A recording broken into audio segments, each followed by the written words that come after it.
اچھا موضوع ڈاکٹر صاحب، یہ ایک اور ساتھی نے یہ سوال بھیجا ہے، یہ دعا کے بارے میں ہے کہ فرض جماعت کے بعد جو ہے وہ اجتماعی دعا جو ہے اس کا کیا حکم ہے، اسی طرح نماز تراویح کے بعد اور وطر کے بعد دعا کا کیا حکم ہے، اس کی ذرا وضاحت فرما دیں۔ جزاکم اللہ، بارک اللہ، الحمدللہ والصلاۃ والسلام علی رسول اللہ، اما بعد۔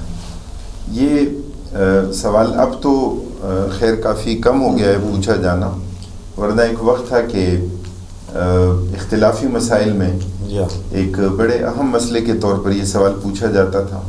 اور چونکہ دعا جو ہے اجتماعی ہونا یا نہ ہونا، یا اجتماع دعا مانگنا یا نہ مانگنا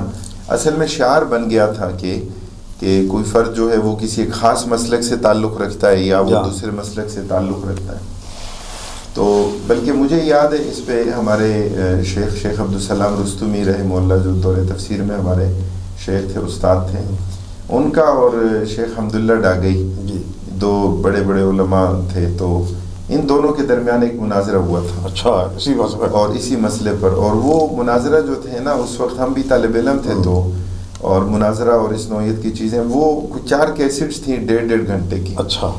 90 منٹ کی ایک کیسٹ تھی، تو وہ میں نے سارا رجسٹر پہ اس کو نوٹ کیا۔ اچھا،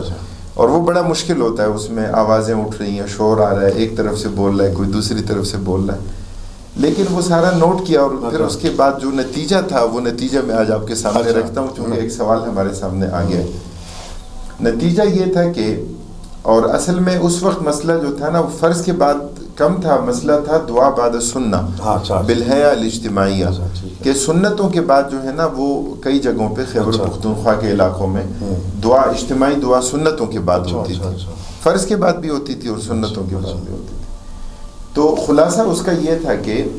اگر کوئی فرد جو ہے وہ دعا مانگے لیکن اس کا التزام نہ کرے اور اس پر مواظبت نہ کرے، اور اس پر نہ کرنے والے یا دعا نہ مانگنے والے پر نکیر نہ کرے، تو اس کے لیے نفس جواز ہے، جواز اس صورت میں موجود ہے۔ چونکہ نبی کریم صلی اللہ علیہ وسلم سے بعض روایات میں بعض قبیلوں کے حوالے سے آپ صلی اللہ علیہ وسلم سے